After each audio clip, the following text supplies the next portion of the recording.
was most responsible for projecting that kind of hip-hop jazz connection was Giles Peterson.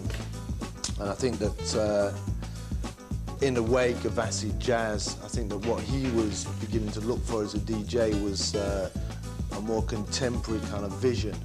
So that what he wanted to do was bring together kind of jazz with the now sound, which for him had to be hip-hop.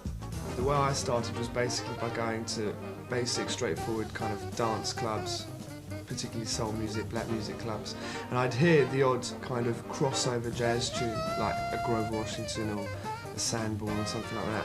And that was really how I was introduced to the music, and it just sounded so good coming out of a really big sound system. And for the first time I heard jazz in the right kind of environment, in a kind of club vibe.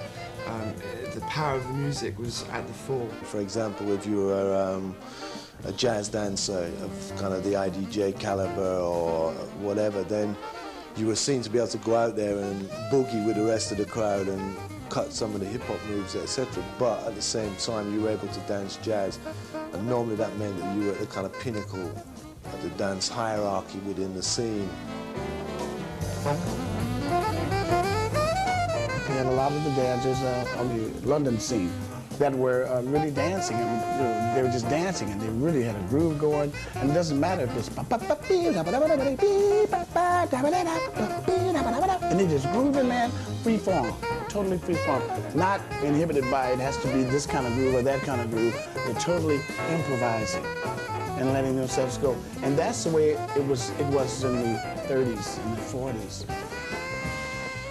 There have been so many sort of, subtle fusions, and it's been a subtle build-up.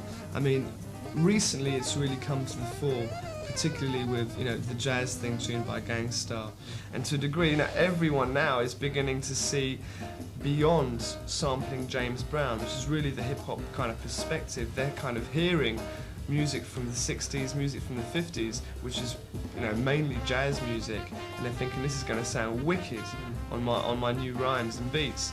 And as a result, you've got a whole new generation of hip-hop fans who are listening to this, and they're going, where is that beat from? What is that bit of music there? And that's how they're coming into jazz, which is positive.